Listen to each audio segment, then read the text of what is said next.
Hey guys, welcome back to another Leetcode video. Today we're going to be looking at Leetcode 207 course schedule. We're told that there's a total of num courses that we can take. So there's a total number of courses, and that variable is num courses that we can take labeled from 0 to num courses minus 1. And we're given an array prerequisites where prerequisites I equals A, B, etc.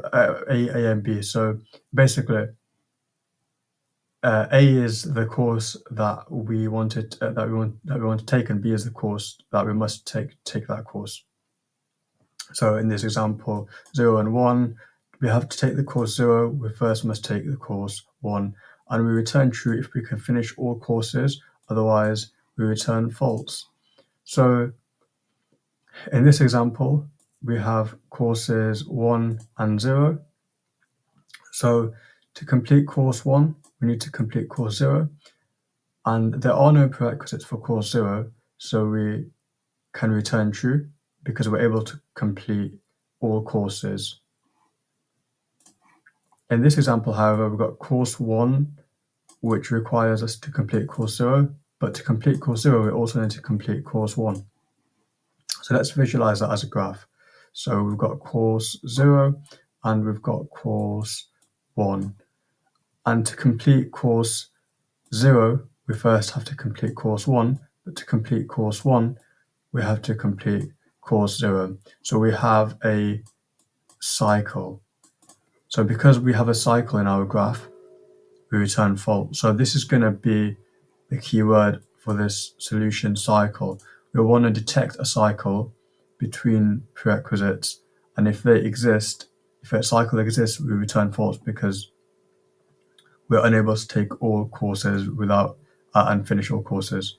So let's hop straight into the code. To solve this problem, we're going to be using C#, and the first thing we want to do is build an adjacency list. So build adjacency list. And I'm going to create a hash map using a dictionary. New dictionary, going to be an integer, and we want a list of integers. So we want each integer, so each course mapped to its prerequisites.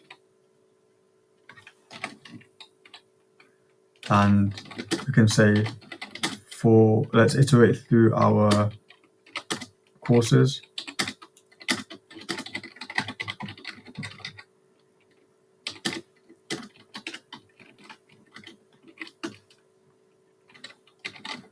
And for each course, let's set each index to an empty list.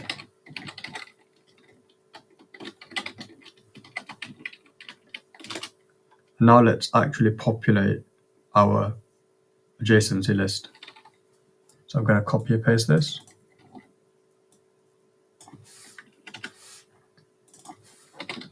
And we're going to iterate through our prerequisites list. Prerequisites, let me just copy paste that to make sure I spell it correctly. And we want to get its length.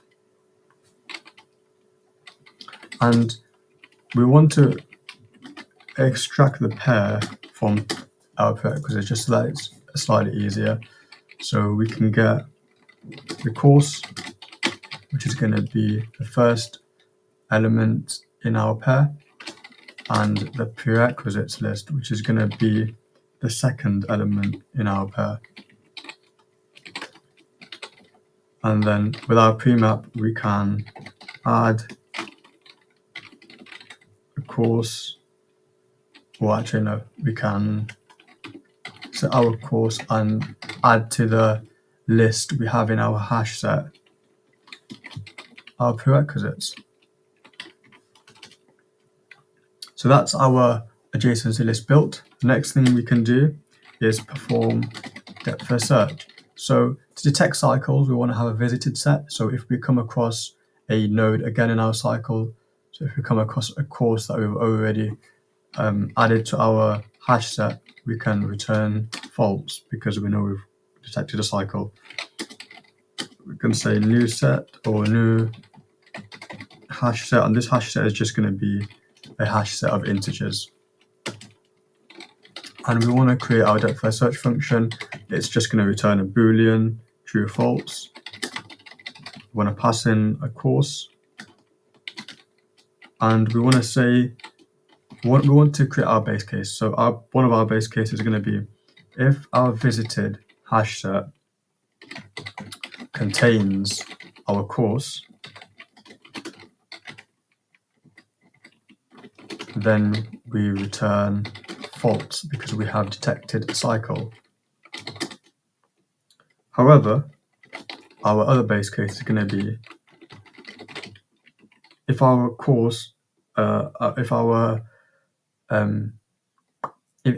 course there are no prerequisites, so count is equal to 0, then we can return true. This means our course has no prerequisites, and we can just return true. Otherwise, we can add to our visited set our current course. And then I'm going to copy and paste this for loop over here. And we basically want to do depth first search on all the prerequisites of our course. So let's take premap course dot count. So we're getting all the prerequisites for our course, and we're doing DFS on all of them. So if we get false for any of these prerequisites, we return false. So that's our for loop done. And because we're backtracking, we need to remove our course from our visited set. And also to prevent a TLE, a time limit exceeded error, we want to memorize our result. So we'll say premap course.clear and just clear that list. So the next time our depth first search function runs, we'll return true without having to do a full iteration again. So that saves us a bit of time. Oh yeah, and we need to return true as well. Let's not forget that. And now we've got our depth first search function written. We can now for each course in our graph, we can run depth first search. And you might ask, why don't we just run depth first search on the first node in our graph? Well, we could do that. However, we aren't guaranteed that the graph is connected. So we aren't guaranteed that all nodes in our graph are connected to each other. There could be multiple subgraphs. So we need to run depth first search on every single course in our courses graph. So we're going to say for int I is 0. Actually, I can just copy paste this. Save me some time.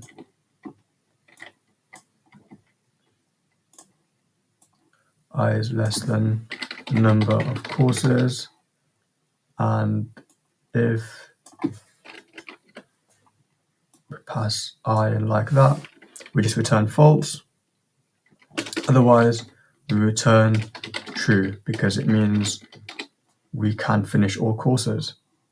So let's submit our code. Let's make sure that we pass all test cases, and we don't, because that needs to be I++, not I+.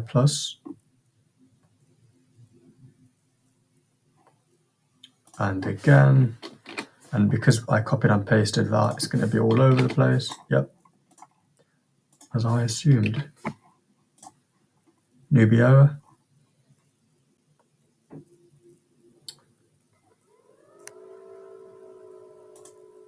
Okay, we need to set this to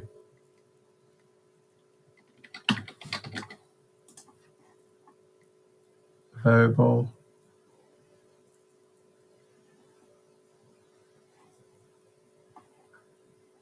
This does not, okay, this needs to be capitalized.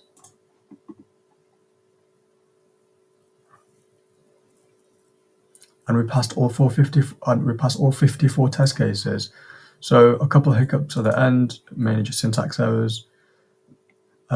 So in terms of time complexity, guys, we're looking at a big O of v plus e time and space complexity, where v and e are the vertices and edges of our graph. And with that being said, I'll catch you in the next one.